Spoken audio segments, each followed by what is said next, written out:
오늘 건진법사의 선고가 있었습니다. 제가 오늘 이 재판을 보면서 어떻게 느꼈느냐, 이거는 이진관 부장이 우인성 부장에게 던지는 메시지다. 너 똑바로 해라 라고 읽었습니다. 우선 우인성 부장은 어떤 사람이었느냐, 김건희 씨를 징역 1년 8개월을 처했던 사람이에요. 세 가지 혐의가 있었습니다. 도이치모터스 무죄, 명태균 무죄, 통일교 1년 8개월이었어요 1차부터 3차까지 뇌물을 전달해 주거든요. 건진법사를 통해 가지고 1차 샤넬백은 무죄를 받았습니다. 그리고 2차와 3차를 유죄를 줬어요. 근데 이진관 부장은 3개 다 유죄를 줬습니다. 그래서 첫 번째에 대해서 그거 3월 30일 날 대선 도와줘서 고맙다라는 취지로 윤영호가 그냥 김건희에게 선물 준 거야 라고 이야기를 했어요.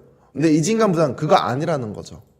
이거는 이 내용 자체가요, 항소심에 올라가서 김건희가 형량이 더 올라갈 수 있는 내용을 토대를 만들어준 판결문이에요. 매우 중요한 거예요. 그래서 이 1차 무죄와 관련돼가지고 어떻게 내용이 바뀌었냐, 첫 번째 4월 7일날 샤넬백을 전달받았어. 당시에 통일교가 김건희에 대해 가지고 윤석열에 대해서 대선을 도와줬기 때문에 이 사람들은 뭔가 또 받아야 될 게 있을 거 아닙니까? 그러한 내용이 오갔다라는 것을 김건희가 인지를 했고, 통일교가 도와줬다라는 것을 당시에 윤영호가 윤석열을 독대했잖아. 1대1로 만났잖아요. 그때 통일교가 여러 가지 사업을 했어. 메콩강이라든지 아프리카 ODA라든지 뭐 등등 여러 가지 사업들이 있습니다. 이거를 통일교의 힘만으로 할 수가 없는 거야.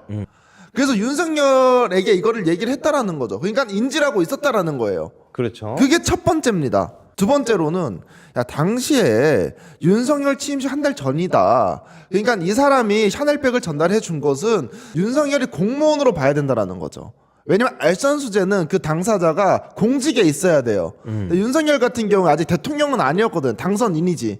하지만 이 당선인 같은 경우에도 공무원으로 봐야 된다라는 겁니다. 세 번째로, 김건희와 3월 30일 연락을 했는데 김건희가 아이고 제가 꼭 우리 총재님 꼭 만나 뵙겠습니다 몰래, 하지만 연락은 건성배에게 해주세요 라고 이야기합니다. 김건희 씨와 윤석열은 통일교의 그런 교인들의 힘이 필요했던 거고, 통일교 같은 경우에는 정부의 힘이 필요한데 서로의 이익이 부합하는 거죠. 이게 3월 30일 날 전화 통화에서 드러났던 사실이다라고 이진관 부장이 딱 얘기를 해요. 그리고 네 번째입니다. 4월 초순에 윤석열이 대규모로 인사 임명을 준비하고 있을 때예요. 건진법사가 김건희를 통해서 인사청탁. 그렇죠. 그래서 통일교 막 비서관 뭐 꽂아준다 만다 이런 얘기 막 나왔었잖아요, 뉴스에서. 그렇죠. 당시에 김건희 수행비서가 진술한 것 중에 뭐가 있었느냐, 윤석열 사저에 전성배가 전달해줬었던 8명의 인사 명단이 있었다라는 거예요. 이런 것들을 전체적으로 봤었을 때 통일교와 관련된 인사청탁도 있다고 보는 거죠. 네. 자, 지난번에 제가 MBC 나갔을 때 재판에서 1년 8개월 때 이 해설을 아무도 안 해주거든요. 샤넬백이랑 그라프 목걸이를 유죄를 줬어요. 근데 저는 이 해설을 어떻게 했냐, 일부러 유죄 줬다. 건진법사가 뭔데, 김건희가 뭔데, 대통령실 인사 프로필들을 자기들이 체크하고 검토해요? 그렇죠. 그렇죠. 이거는 국정농단이죠. 이거를 재판부가 질문을 했어. 근데 증인이 맞다고 인정을 했어. 근데 이거를 눈 감아줬다? 아, 국민의힘과 김건희를 못하고 가게 하려고 빼줬구나. 근데 오늘 이진관 판사가 저걸 바로 잡았다는 얘기죠. 그렇죠. 어떻게 바로 잡은 거냐면, 당시에 통일교도 막 대통령 비서관이라든지 이런 걸 요구를 해요. 그러니까 이런 것들과 관련해가지고 청탁을 한 걸라고 본다는 거죠. 지금 그렇게 이진관 부장이 판단하고 있는 겁니다. 그리고 마지막으로 윤석열이 당선인의 지휘자로서 이 군품을 수수한 거잖아요. 하지만 미래를 보고 미래를 예단하고 이런 것들을 요구할 수 있다라는 것을 인정을 한 겁니다. 그러니까 뭐야? 야, 우인성 너 김건희 1년 8개월 줬었을 때 첫 번째 무죄라고 했지, 샤넬백. 내가 보니까 씨 아니던데? 라고 한 겁니다. 이거는 무죄 준 우인성 판사의 판결문에 대해서 전면적으로 반박한 거예요. 세 번째는 7월 29일 날 그라프 목걸이를 교부받습니다. 이 당시에 전면 부인해요. 그리고 건진법사도 처음에는 김건희 그거 내가 전달 안 했어요 라고 얘기합니다.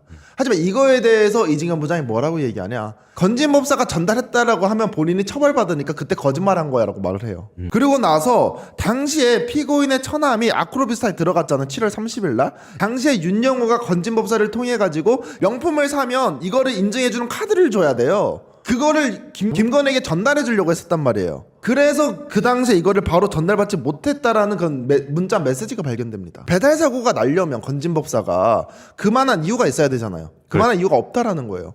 건진법사는 지금 여러 사람들 빼먹어야 되잖아. 김건희가 없으면 건진 네가 뭔데? 뇌물 받을 수 있어요? 그래서 건진법사가 중간에 그래프 목걸이를 빼돌리는 게 논리적으로 타당하지 않다라고 얘기합니다. 그래서 받은 게 확실하다라는 거죠. 그래서 네. 한 줄 정리를 해보자면 법원은 최고 권력자와 친분을 이용한 국정 사유와 매간매직 행위에 대해서 이것은 뇌물수수가 맞다. 청탁의 대가성이 맞다라고 오늘 인정을 했다. 그래서 건진법사에 대한 선고는 6년이지만 김건희의 1년 8개월 받은 1심이 이것의 영향 때문에 2심에서는 쉽지 않을 것이다.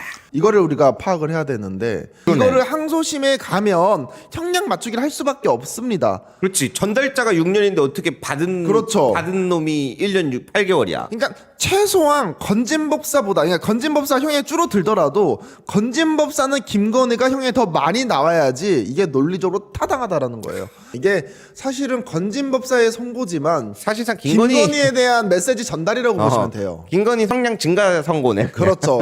야 김건희 1년 8개월 말도 안 되니까 정신 챙겨라잉. 이런 선고였다라고 보시면 될 것 같습니다. 아주 중요했어요. 아주 중요했어요.